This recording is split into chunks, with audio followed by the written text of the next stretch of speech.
Hey guys, thanks all for joining for the session.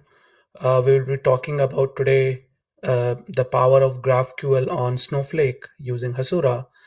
I'm Anurag. I'm the product manager here in Snowflake, leading the dev platform and ecosystem. And we'll talk a little bit more about what we are building with Hasura for enabling our customers for GraphQL. So let's get started. A quick introduction about Snowflake. We actually provide a global network that connects and empowers every business to discover and mobilize the world's data. What it means is that we are becoming the data cloud, which is enabling companies and data providers to get the most relevant data from the business and breaking the data silos between them. Snowflake has been there for a long time now, and we have seen kind of three waves of innovations in our platform. We started in 2014 where we kind of disrupted our analytics by providing a SaaS model for customers and consumers to come in and build their data warehousing. In 2018, we kind of disrupted our collaborations where we provided the whole concept of data clouds and enabling zero copy data sharing and kind of enabling the companies to be able to share their data without creating silos or clones of it, all within the same data cloud platform which we have today. And then now we are kind of focused on bringing apps into the whole Snowflake data cloud, meaning now developers will be able to build new data apps and applications closer to the data, all within the same platform of Snowflake. The data cloud is actually a global network, meaning we kind of provide or connect you to the most relevant content. It's all powered by a single platform, meaning we have a single platform which enables you to run different workloads, which may be data engineering, cybersecurity, data science and ML, or applications, and it's kind of connecting uh, do the data cloud, enabling data services and apps to be able to access and build on top of it. So the innovation journey to the data cloud has been a long and interesting one, and Snowflake kind of really enables that all data using a single data platform, fully governed, globally connected, self-managed, and programmable, along with providing a marketplace for you to monetize your data by having all within one unified data cloud platform itself. And we have been seeing a huge growth in data cloud. These are like stable edges which we show, and this is the actual visualization of the data cloud.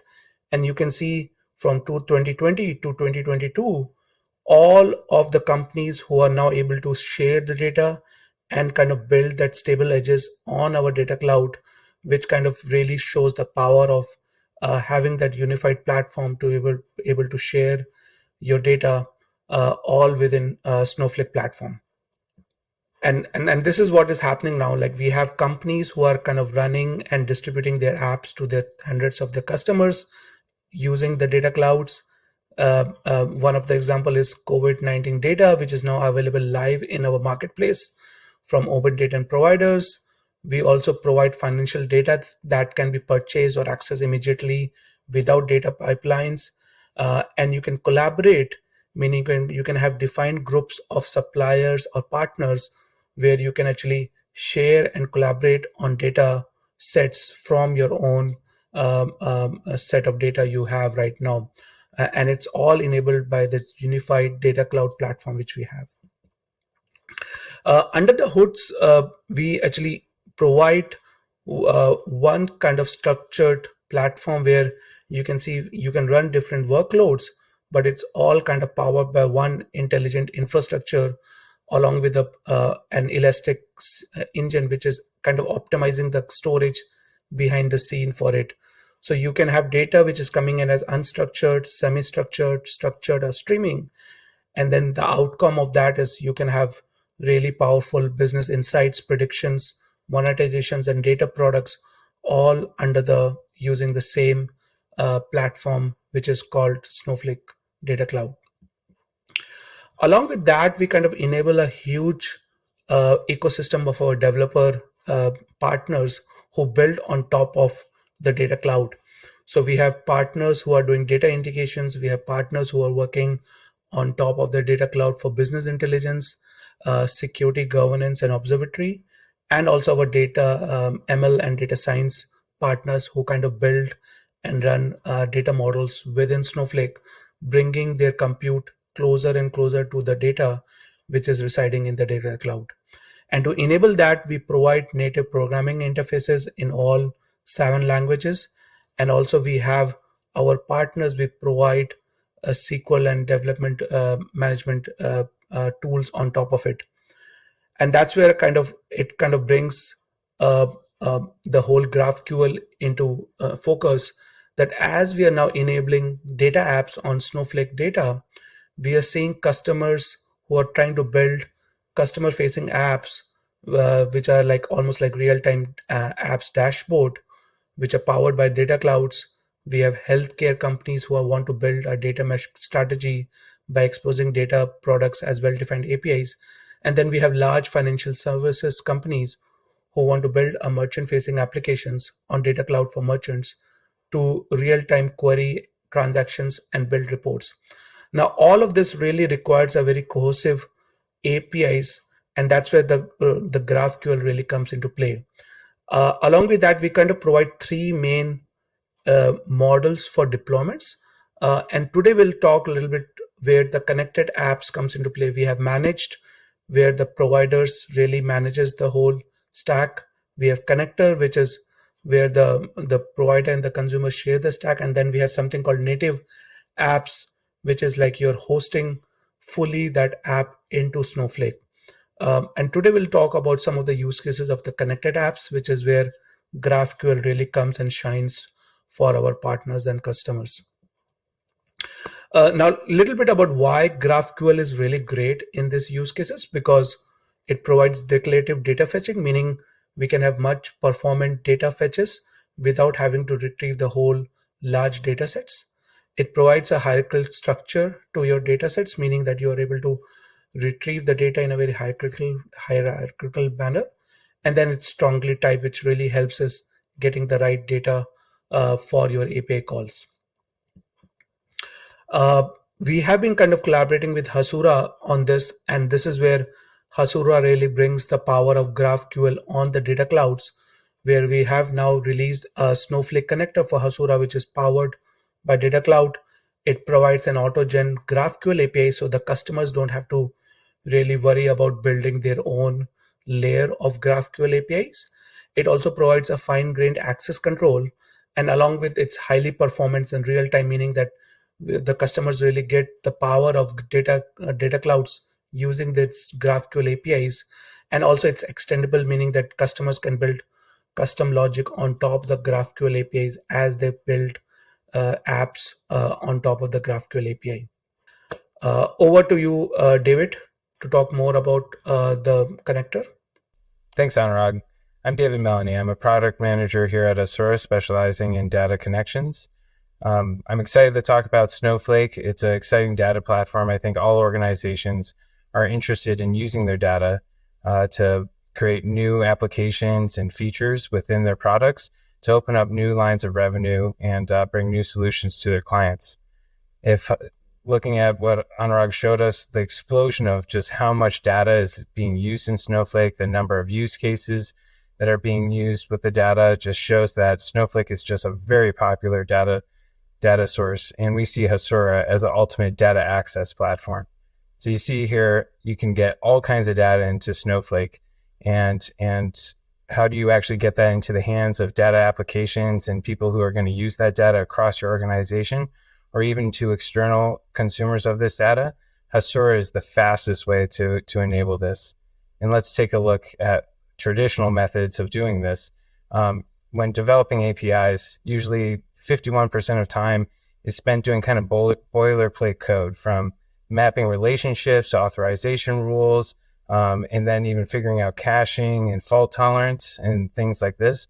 This takes an immense amount of time, and developers And it just, as things explode, many enterprises have over 15 APIs, even in some cases, hundreds of APIs that they have to manage. Eventually, organizations end up just maintaining the infrastructure that they've built and can barely spend any time on any net new products, and their data ends up just kind of not being used. So how can Hasura help us? Hasura can cut down your API development work by up to 50 to 80%, we found with some clients. This is some of the boilerplate code we were talking about in monitoring. We do this all out of the box. And how do we do this? It's a new way of thinking about this problem.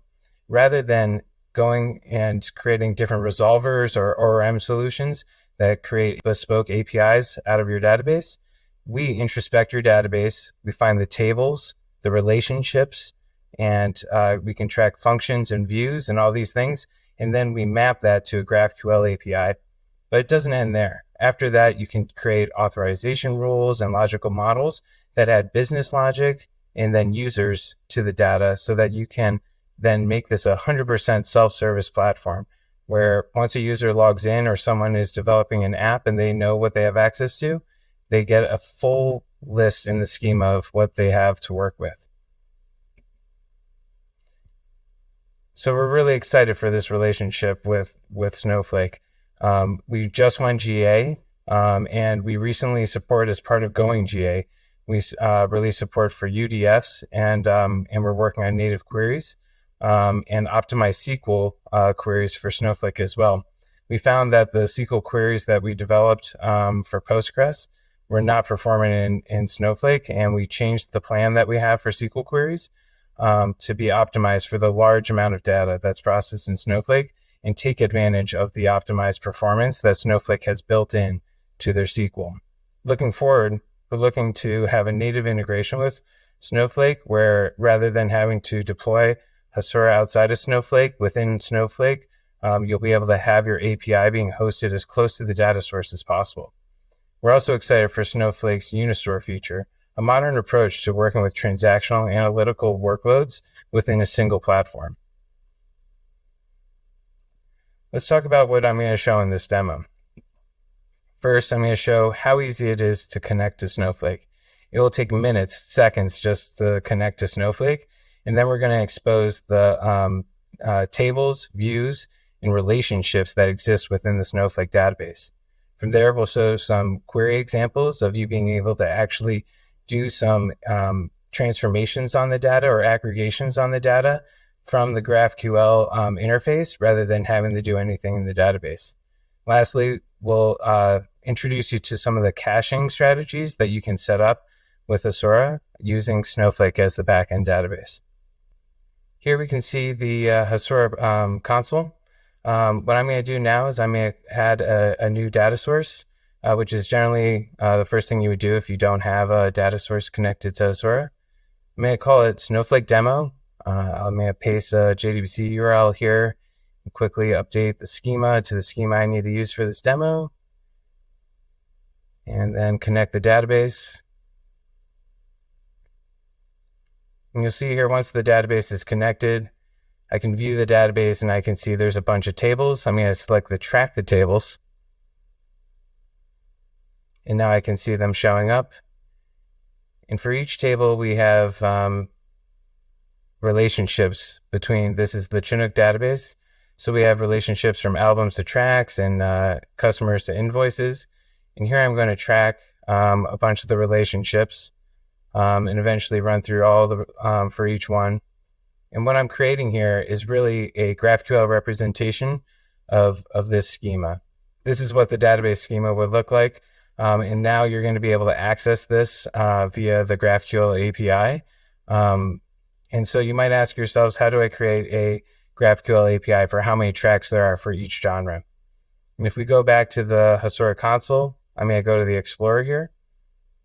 I'm going to go to genre, find the genre tracks aggregate. I'm going to choose to just show the top 10 genres. And I'm going to count how many their names, and then I'm going to display the names for each genre. And when I click run, you'll see here we have like one for opera, some R&B soul and easy listening. There's 10. And so you can do really complex data aggregations on the fly using GraphQL. Now let's say we want to figure out which countries and cities have the most invoices. In this case, I'm going to create a view within the Snowflake database. So here you can see I'm creating a view. This one is for invoices by country. You can see the view results in a list of countries and the total invoices for each country. Going back to Hasura, if I view the database, I can now see that there's 2 untracked views here as well. I'm going to track them.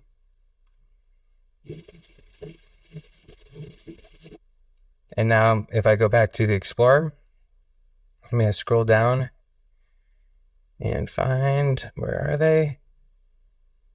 Total billing by city. So now this view I can also access via the GraphQL API.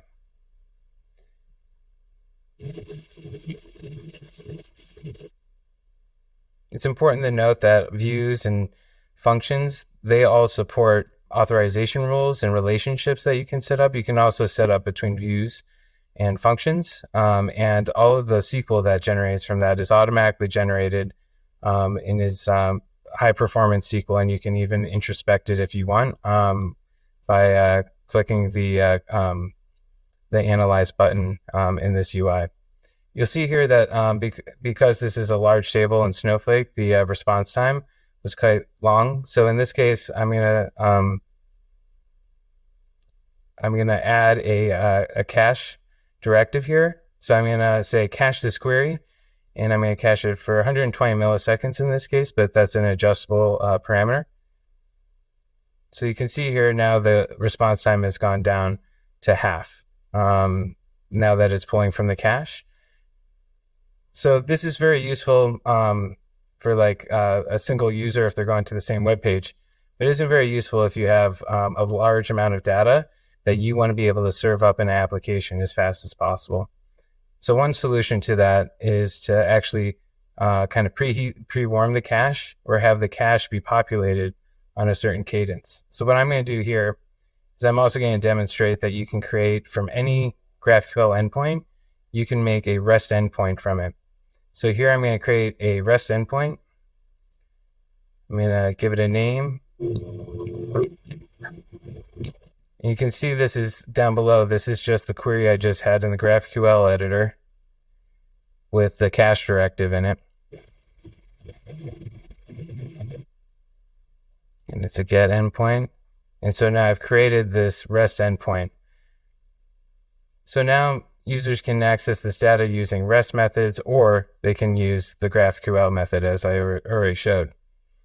Now I've gone to our events tab, and here I'm going to create a cron trigger. So this means that I'm going to run this query on a certain schedule. And what this query will do is, regardless of whether or not someone actually hits this query, what's going to happen with this cron job is that it's going to periodically, in this case every 10 minutes, cache this data. And you can adjust the total time to live for the cache to equal that 10 minutes, meaning that users will always be pulling from the cache and achieve that 290 millisecond response time. Thank you, Anurag, for presenting with me today. I hope you guys enjoyed learning about the incredible platform that is Snowflake and how Hasura can help you leverage this data through a self-service data access layer that is instantly created. Let us know if you have any questions, and hope you enjoyed the talk.